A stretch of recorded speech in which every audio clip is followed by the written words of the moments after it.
asalaamaaleykum man la Moustapha Ndong nekk coordonnateur départemental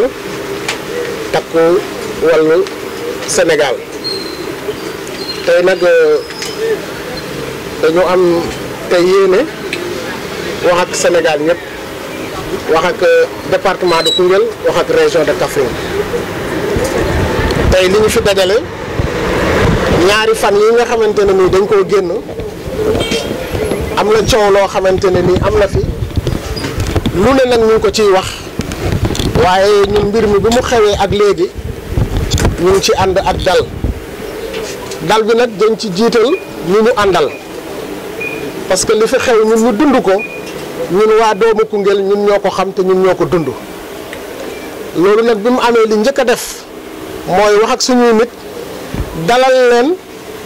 ba ñu mën a taxaw nag jàkkaarloo ak sénégalais yi tey wax ak ñoom wax li nga xamante ne moom moo fi xew parce que dégg nañ nag ñu koy commenté nu ne di ko waxee nu ne ñun nag lépp luñ fi yëkkati am nañ gàccewu li ñuy yëkkati fii suba ñu am dara loo xamante ne dana wuute ak suñuy kàddu lépp nag luñ fi sañ a wax rek dafay nekk loo xamante ne lu ñu am ay preuve la ay preuve yoo xamante ne ay preuve yu palpable la te loolu moom moo tax nag tey ñu daje fii pour wax ak sénégalais yi tax parce que mbir mi yegg na foo xam ne mbiru sénégalais yi la il faut ñu waxal sénégalais yi li xew parce que ñaari fan yëpp ñu ngi ŋànk Koungheul di wax ne ñun dañu def suñu programme bi ñu ko defee def nañ ko lu jiitu premier ministre di fi ñëw programme boobu mooy lan ñun dañu préparé woon ne jour bi nga xam ne dañuy tàmbali campagne mercredi la ñuy tàmbali à 17h lañ defoon suñu programme preuve yaa ngi nii 17h lañ jàppoon ba 21h bi ñu defee loolu ñu xam ne ñu yëg ci ay information ne ki nga xamante ne nii tey moom moo jiite liste Pastef muy le premier ministre Ousmane Sonko dafay ñëw fii ci Koungheul bi ñu ko yëgee ñun à partir de 16h fii la ñu daje ci suñu permanence bi suñu nit ñi ñu commencé di dajale fii suñuy nit à partir de 16h lañ commencé di dajale suñuy nit ñi bu ñu fi dajee ñu yëg ne premier ministre mu ngi fi ñu xamante ne convoi premier ministre dafa am doole ñu wax suñuy nit ñu taxaw fii li xew nag lañ bëgg a wax te li xew dañ ci am ay preuve dafa am koo xam ne chargé des missions la à la présidence ñu koy wax monsieur Laye les vidéos sont là les images sont là monsieur Laye boobu moom moo ñëw fekk ñu fii bu ñu fi fekkee ñëw parce que seen tête de liste dafa am lu mu leen wax daf leen wax ne yéen Koungheul musuma fi gagné maa ngi leen di xaar nag ngeen def remontada moom monsieur Laye boobu nag bi Ousmane Sonko di wër moom moo ñëw jiitu parce que gis nañu suñu permanence bi dafa nekk ci kaw télé bi ba mu ñëwee gis suñu foule bi ak pancarte yi bëggut seen tête de liste jaar fi gis loolu mu ñëw dugg ci suñu biir foule di attaqué booy yi bi mu leen di attaqué kaaw mii moom moo nekkoon ki nga xamante ne moom moo doon calmer booy yooyu yëpp am nañ ci ay preuve vidéo yaa ngi fii moom ci boppam moom moo doon calmer booy pour ñu bañ a dal ci kawam parce que mbooloo xajut ci kenn te vidéo yi ñu ngi nii. il a même appelé la police. bi loolu amee moom ci la rocceeku dem bi mu demee nag ci la ànd ak seen nervi yi bi ñu ñëwee les images sont là ñu génn seeni jaas di attaquer nit ñi di fetel sax génn na fi te gis ngeen oto bi ñu yàq gis ngeen seenaa musique bi ñu jël lépp ñu ko jëlee fii ci permanence bi lañ ko lépp ci buntu permanence bi lañ ko jëlee waaw léegi nag lan moo war a xew Sénégal ba njiitu Pastef bu waree ñëw Koungheul ñun ñu nekk doomu département bi ñun ñu am suñu programme jiitu leen parce que ñoom seen coordonnateur départemental moom dafa taxaw vidéo boobu ñu ngi ko amee mu ne ñoom amuñu fi woon programme bi bi ñu koy yëgat mi di jot na bon kay ñoom ñun ñoo leen jiitu bon ñun nañ leen tooñee bon ñun nañ lañ leen provoqué te suñ leen doon provoqué dañ doon convois yi dañ doon daje mais convois yi daje wuñu ba tey ci suñu biir permanence lañ ñu fekk léegi nag lu tax ñu wax ne ñun ñoo daje ak ñoom ñun ñoo leen attaqué booy attaqué nit da ngay yor loo koy attaqué amul benn image bu ñu mën a génne image boo xam ne am na suñu nit ku yore jaasi wala ku yore fetal amul parce que li ñuy wax nii ci presse lañ koy wax buñ ñu attaqué nag ñuy sànni ay xeer booy dañuy for ay xeer riposté parce que loolu aussi moom mooy dëgg kenn du toog ngay xool ñu di la faat wala ñu di la rey loolu moom am na fi parce que bu ñu attaqué dañu attaqué ay góor kon nag aussi dañuy riposté moo tax riposte boobu am la preuve en est que moto yi ñuy wax moto yi fii lañ fekk moto yi jël moto yi yëpp daggate ko dóor ko ay jaasi dagg lépp loolu yëpp ñun ñu teg nañ seen i bët ñu am ci ay vidéo am ci ay image yu leer ñun nag ñu ngi bëgg a jaaxle parce que ñun suñu kuddu jàmm rek la ràcc ñun nag ñu ngi demander suñuy nit bu ñu fayantoo xam nga lu tax bu ñu fayantoo tey département bi suñu département la ñoo bokk ndey ñoo bokk baay sama biir kër boo fa demee am na ñoo xamante ne nii samay mbokk am na ñoo xamante ne tey ay Pastef lañ te terewul danañ wax mbir mi gis-gis la gis-gis boobu nag moo tax ñu ne ñun duñu fayantoo parce que bu ñu fayantoo suñu biir la ñuy fayantoo moo tax nag dañu wóolu suñu justice su dëkk suñu justice moom ñun am nañ ci moom confiance danañ def liggéey bi nga xamante ne nii bi ñu war a def danañ ko def parce que nag ñun ñu ngi téye suñu preuve yëpp toog nag di xaar justice woo ñu teg lépp ci taabal bi parce que lii mënuñu koo bàyyee nii te ñu ngi interpellé waxuma la Sénégal mais l'opinion publique nationale et internationale parce que nag dérive yi xew nii mu ngi bëgg a ëpp te mbir mi dafa mel ni lu ñu préparé parce que seen coordonnateur président Ousmane Sonko moom dem na ba Kaolack mu ne Koungheul moom ñam nañu kon ñam boobu ñoom dañ koo préparé woon ba pare pour ñëw ñamal ñu ñoom loolu lañ préparé woon en tant que yow ñu ne yow yaay premier ministre nga yëkkati ay kaddu ñam nañ loolu ñaaw na ci sa askan loolu ñaaw na ci ñi nga xam ne da nga leen jiite loolu ñaaw na ci ñi nga xam ne dañoo am ci seen confiance parce que bu leen fàtte ne même bu ñu wuutee ak yéen gis-gis 54% sénégalais yéen lañ wax bon jàpp leen ne ñëpp ngeen jaboote ñun nag dañu jàppoon ne tey état bu ñëwee daf ñu war a protéger ñun ñëpp parce que moo ñu bokk jaboote mais doole état ku nekk xam na ne xejul ci kenn te li fi xew fii Koungheul ñaaw na te la preuve en est que incha allah ci kattanu yàlla danañ xam ne liñ def doomu Koungheul yi naqari na leen métti na leen am na ay militants yoo xamante ne amoon nañ leen fi danañ leen ñàkk parce que liñ def ñëpp seede nañ ñi dañ ñoo tooñ en tout cas lii moo nekkoon kaddu yoo xamante ne nii vraiment ñu ngi ko ci sànni. waaw déjà moom honorable tête de liste Fanta Sall porté na plainte ñun porté nañ plainte ba pare te yaram dafa war a daw jigéen boo xamante ne jigéen bu engagé la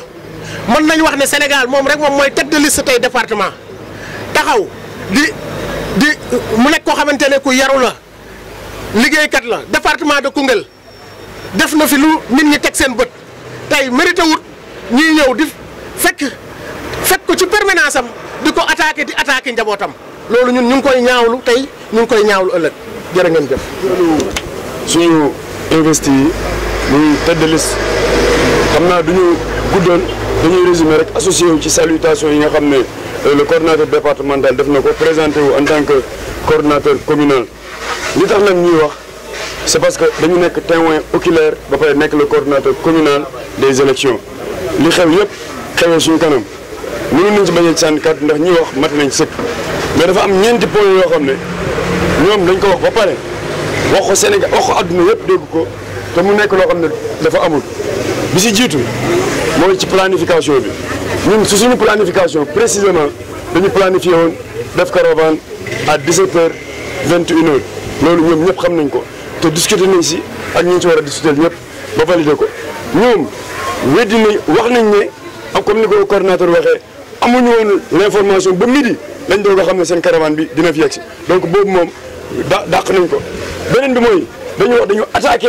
seen cortège mosuñu attaqué cortège ku yorul fetal yoroo paaka yoroo puso yoroo xeer nga yore ay morceaux yu weex jigéen ñi yore morceau yu weex te ay jigéen ñoo taxaw si kaw tali bi jigéen mënul attaquer ay góor les images sont là lii nag cause problème bi lañ ñu bëgg a imputer comme quoi que dañu kar cortège Ousmane Sonko maa ngi saisir l'opinion nationale et internationale pour dire que li xewul fenn fu dul suñu buntu permanence ñun dañoo taxaw kenn bougé wul foofu lañ ñu fekk ñun te ki ñu fa njëkk a fekk coordinateur wax na ko mooy ki nga xam ne moom lañ njëkk a ñamal c'est un frère moom lañ njëkk a nommé gisuma arrêté gisuma décret mais nee nañ dañ ko nommé chargé de mission moo njëkk a ñëw les images sont là dinañ leen ko jox yéen ñëpp ngeen am ko si biir suñu fuul kenn yegg seegut te moom ci fam demoon dafa ne ñoom seen oto lañ jël ñu kar ko dóor ko moo tax ñoom ñu commencé xeex te moo fi njëkk ñëw am nañu preuve yooyu loolu mooy beneen bi mooy li si xew bi mu retourné moom bi mu replié woo comme ni ko coordinateur waxee la ñu gis jaas yi ñëw man maa fekkee loolu parce que tout simplement bougé wu ma dama taxaw sur place xëy na bu fekkoon rey lañ jóg dañ may rey parce que man bougé wu ma li ñu njëkk a def mooy dàq ñi taxawoon bi xale yi demee mag ñi nga xam dañoo yéex ñii dañ leen tàpp ay jaasi ñii ñu cor leen loolu dafa am ay image am na ñoo xam ne dañu gaañ si loxo am ñii ñu gaañ leen si tànk ñii ñu gaañ leen si dox ñii ñu gaañ leen si bopp ak jaasi yi heureusement que amul perte de vie humaine bi ñu dawee nag ñëpp daw bàyyi fi matériel bi su la ñu profité si matériel bi bënn pneu yi toj pare-brise oto bi nga xam ne moom moo taxaw ñeneen ñi doon dem ñu sànni leen am na yeneen oto yoo xam ne pare-brise seen verre yi toj na parallèlement mais oto bi ñu saccagé mooy pick-up bi tegoon Sena musique bi sàcc table de mixage u jàmbur bi téléphone yi nga xam ne nit ñi bàyyi woon nañ ko si oto yi daw bàyyi ko fi ñu récupérer téléphone yi loolu mënuñ ko tuddee lu dul vandalisme te gis nañ image yi loolu yëpp am na image nit ñi gis nañ ko ñu yore jaasi yore fetal dàqe nit ñi te si suñu buntu permanence lañ ko defee ñu préciser loolu bi loolu passé ñoom ñu dem bu ñu demee à notre très grande surprise suñu nit ñi dem ci hôpital ba di faju ji ñu fekk leen fa ak ay yet ñu fekk leen fa ak ay yet oto ak ay yet loolu tamit am na preuve loolu yëpp dinañ leen ko jox ngeen am ko waaye bi loolu passé tamit ñu dem brigade ñu dem police di sos di dëggal li nga xam ne moom la seen coordonnateur national wax ne ñun dañoo kar seen cortège ku yorul fetal yorul paaka yorul jaasi je précise mënul kar kenn te ñun mën nañ ko vérifier amuñu woon sécurité on ne l'avait pas prévu te ay jigéen rek ñoo fa nekkoon loolu yëpp tey am na image si gàttal ñun loolu lañ amoon pour tracer parce que c'est des faits yoo xam ne ñoo ko fekkee mu taxaw nekk suñu kanam dañ ci profité nag di masawu coono képp koo xam ne am na si jafe-jafe képp ku si gaañu ñu ngi lay masawu coono di wax ne ñun ay sénégalais lañ léegi fii Sénégal la le président de la république nee na du président parti wam na wax ci lii parce que lii tey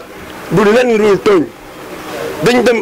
dem ba tey finalement ñun suñuy nit dañoo jaaxle dañoo tiit te ñoom loolu lañ si jublu woon maintenant nag na wax balaa mbir mi di ëpp loxo puis si réew mi réewu yoon la nañ teg mbir mi si yoon mu wan ñëpp ne mbir mi mbiru yoon la waaye xooxatal bi ak intimidation bi du dem loolu mënul dem wasalaam maa ngi leen di jégalu. di leen nuyu ñu fi teew ñëpp ak waa Sénégal di am njàqare ak tiitaange bu mat sëkk parce que li ñu fi gis nekk na loo xam ne ñu ngi koy ñaawlu di masawu suñu njaboot gi nga xam ne am nañ ci ay gaañu tey état foog naa bu fi nekkee ñëpp la fi nekkal te ñëpp ci njabootam lañ bokk ñëpp la war a protéger li ñu ci tiital mooy que état bi la war a protéger fekkee ñi lay attaqué au lieu que mu taxaw masawu la wala mu défendre la foog naa kon ñun li ñu ci tiital mooy que lii bi muy am barki démb que premier ministre Ousmane Sonko ci convoi am la amee mu fekkee ko ñu jàpp di rey suñu njaboot te tooñ ñu teg si mu war a wàcc masawuñu xool ndax am na gaañu yu metti mais dem ba Kaolack naan waa Koungheul ñam nañ te ñam boobu ñun ñooñu tooñ te mën nañu waat ne tooñuñu parce que foog naa ne ku nar a kaar cortège di nga yor jaasi wala nga yor arme tout ça sax yoruñu ko mais nag am nañ droit ci campagne lañ nekk mobiliser suñuy nit te ñëwam boobu balaa ñu koo yéeg ñun fekk na ñu jàpp suñu caravane ba pare mais bëgg jàmm tax na ñu téye suñu nit yi si buntu permanence bi te nañu may cortège bi ba mu jàll mais am na lu mu fi wax na ko ay nitam mënuñu ko muñ te xam nañ ne fii nit yu bari ñu ngi fi woon ñu ne nañu tasaale ful bi fi nekk que balaa cortège bi di ñëw kenn ci ñoom muy Moussa Laye jaar fii gis ful bi di tapas xale yi di xeex ak ñoom mu xam ne benn nit mënul xeex ak mbooloo parce que nit bu la tooñul nga fekk ko di ko attaqué dina défendre boppam ci la dem indi benn oto boo xam ne ay nervi la def ñu yor ay jaasi yor ay fetal ñëw di dóor nit ñi di daaneel jigéen ñi di jël jaasi aussi di ko dóor ñi nga xamante ni nekkoon nañ fi di toj bagage yi di toj oto yi ak moto yi nga xamante ni am na sax yoo xam ne yóbbu nañ ko ci kon loolu moo nekk tiitaange ci ñun que ma jàpp ne élection wax dëgg yàlla war nañ ko mën a def si jàmm ku ci nekk far fi nga far ku nekk défendre li nga gëm mais pas violence pas rayaate pas jamaate jaas yi kon ñun bu fekkee wax dëgg yàlla premier ministre teewee na loolu waxul ci dara masawul kenn mais mel ni ku koy ndamoo wax dëgg yàlla dinañ dem fu yoon nekkee benn wóolu nañ suñu justice te gëm nañ dina def liggéeyam parce que nag Sénégal benn bopp la kenn mënu ko xar ñaar mais ñun wax dëgg yàlla tooñuñ leen ñooñu fekk suñu permanence attaqué ñu dóor ñu yàq suñuy bagage damate ku préparé car cortège doo téye say nit ka ne nañu bàyyi téye nit ñi ba cortège bi dem ñu door a génn def suñu liggéey kon bëgg jàmm moom moo taxoon ñu def loolu waaye jàmm jooju boo ko bëggee day fekk ñoom aussi ñu bëgg ko histoire bi yemul foofu ñu dem di masawu ñu nekk hôpital parce que loolu lañ daloon fan yëpp ci lañ nekk parce que am na ñoo xamante ni gaañ na leen gaañu bu métti ñu defaat oto mooy ñu nekk fii nekk doomu Koungheul loolu laa gën a ñaawlu parce que Koungheul ñun ñoo ko bokk ñoo ko war a defar que ñooñu jël oto def ci ay yëpp ak ay xeer dem kar ñi nekk hôpital di leen gaañ te ma jàpp ne loolu wax dëgg yàlla nekk na acte boo xamante ni kenn mënu ko rafetlu voilà. kon nag dineen porter plainte Ousmane Sonko mi nga xamante ni moom mooy premier ministre te teewee lii te nga xamante ni lii yëpp moom moo ko waral dineen porter plainte wax dëgg yàlla te wóolu nañu aussi suñu justice gëm nañ que ne lu ci war dina ko def parce que nag bu ñu toogee ba état protégé wu la mais état mooy dal ci kaw askan bi ah loolu nag yàqare na weesu wu. lan ngay wax say njaboot yi nga xam ne ñoo ànd ak yow ci moment bi comme yaa ngi porte plainte yaa ngi teg lépp ci loxoy yoon te ñi nga xamante yaa ngi ñëwoon ndax yaa ngi ñëwoon ci dal ak jàmm. ñun jàmm lañ mos a woote parce que bëgg jàmm moo tax ñu téye cortège bi que ne buñ dem ñu bàyyi ba cortège bi ñëw jàmm lañ mos di woote te moom la ñuy continuer di woote mbir mi bu soobee yàlla du xeex ak xuloo comme li mu wax ni tamit que mosu leen gagné fii élection te dinañ leen ko wan parce que li ñu def ay doomu Koungheul la ñu tooñ kon jàpp naa ne buñ fi amoon benn nañu jàpp ne benn boobu rëcc na leen parce que ñee ñu gaañ ay doomu Koungheul lañ te ñoo leen waroon protéger alal yi ñu yóbbu alalu doomu Koungheul lañ ñuy daan seen doole kon ñun ñu leen di wax que bu ñu xeex bu ñu xuloo le 17 incha allah dinañ leen wan lan lañ leen mënee te du ànd ak xeex. li ñu yàqal mën nga ñu ko wax xayma ñu toll ak ñaata ko. bon mënuñu ko xam mais en tout cas incha allah lépp yoon ñi ko war a xam dinañ ko xam. Merci beaucoup. Je m'appelle Cheikh Ndam Ndiaye, responsable de la communication de la coalition Takku Wallu Sénégal dans le département de Koungheul. Alors, je voudrais d'abord commencer par exprimer une situation de regret total pour tout ce qui s'est passé ici dans le département de Koungheul et plus précisément dans la commune, au niveau de la permanence de la coalition Takku Wallu Sénégal. C'est une situation de regret parce que nous savons nous tous que la coalition Takku Wallu Sénégal, avec des responsables intègres, des militants et les militantes intègres qui se soucient du développement du département de Koungheul, qui étaient là conformément aux élections législatives en élaborant un programme de campagne électorale. Mais nous avons une surprise parce que nous avons un programme qui a été bien ficelé, qui est là. Et nous avons bien planifié nos activités de campagne. Et ce jour-là, ça a coïncidé avec la caravane de la coalition Takku Wallu Sénégal, qui devait démarrer au niveau de cette permanence. Alors nous avons réuni nos militants et nos militantes, nos sympathisants, pour démarrer la caravane de la coalition. Alors nos leaders ont entendu que la tête de liste de la coalition PASTEF, en l'occurrence M. Ousmane Sonko, sa caravane est entrée dans la ville. Nos leaders nous ont demandé d'attendre que cette caravane-là sorte de cette ville pour qu'on puisse démarrer la mienne. Mais malheureusement, on a demandé à nos militants de rester sur place. Les militants ont respecté ce que les leaders ont dit. Ils ont resté au niveau de la permanence, les femmes, les jeunes, les adultes, tout le monde. Nous n'avons pas démarré notre caravane. Alors nous en avions les droits les plus absolus, parce que nous avons un programme bien ficelé. Mais malheureusement, comme l'ont dit les responsables, Nous avons des fils de Koungheul qui acceptent d'attaquer leurs propres voisins, d'attaquer leurs propres frères, d'attaquer leurs propres sœurs, en l'occurrence, comme le dit M. Mousselay. Il est venu ici retrouver une mobilisation forte, parce que c'était une démonstration de force. Les militants étaient là, tous étaient prêts à montrer ici que la coalition Takku Wallu Sénégal est la meilleure coalition dans le département. Il est venu attaquer nos militants. Malheureusement pour lui, il était seul. Il y avait des gens qui étaient là pour intervenir, pour éviter des dégâts, comme en l'occurrence M. Kaw Diouf. Il a compris que cette situation, il ne pouvait pas le régler tout seul. Il est parti prendre les nervis. Ils sont venus avec des machettes, des coupes-coupes, des pistolets. Ça nous a beaucoup surpris. Parce que nous n'avons pas pensé qu'avec Ousmane Sonko, cette situation allait se produire dans le Sénégal. Ils sont venus, ils ont attaqué les femmes, ils ont attaqué les jeunes, les conducteurs de Jakartaman, des jeunes qui veulent travailler, qui ont des motos, qui prennent tout ça pour les dépenses familiales. Mais malheureusement, les gens d'Ousmane Sonko, les nervis, ont tout gâté. Ils ont pris même des motos Jakarta avec eux. Moi, je pense que si c'était par exemple une réponse, juridiquement, comme on le dit en droit, la légitime défense doit être proportionnée. Même si, par exemple, c'est la foule de la coalition Takku Wallu qui avait attaqué cette foule-là, la caravane d'Ousmane Sonko, la réponse devrait être proportionnée. Mais malheureusement, ce n'était pas une attaque et la réponse a dépassé.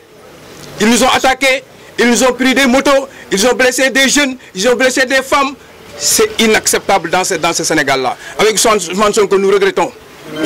Maintenant, ce que nous comptons faire d'abord, ce que les leaders ont demandé aux militants, militantes et sympathisants de la coalition Takku Wallu, c'est d'être calme, serein, travailler, aller voir les militants. Parce que les élections présidentielles, nous avons remporté le département. Nous voulons encore la confirmation de cette victoire-là. C'est ce que nous comptons faire dans un premier temps. Et dans un deuxième temps, les leaders l'ont fait. Ils ont porté plainte. Les images sont là, les vidéos sont là. Les conducteurs de Jakartaman qui sont là, si vous les demandez, ils vont vous dire ce qui s'est passé ici au niveau de la permanence. Même les commerçants qui sont là ont vu la situation qui s'est produite au niveau de la permanence. Nous n'avons pas attaqué, nous n'avons pas arrêté la caravane d'Ousmane Sonko. Nous n'avons pas ce temps-là. Parce que le temps que nous avons, c'est de faire la campagne avec la proximité, d'aller parler à la population, gagner les élections du 17 novembre 2024. C'est ça ce que nous voulons. Donc nous regrettons cette situation et nous appelons à la justice de faire la lumière sur cette situation. Parce que Koungheul nous appartient, nous tous. Nous sommes tous de Koungheul, nous nous connaissons. Nous allons continuer maintenant notre campagne dans la discipline et dans la non-violence. Donc nous appelons à la justice de nous protéger parce que nous sommes des enfants et des fils du Sénégal et du Bambouk. Voilà la situation qui se produit au niveau de la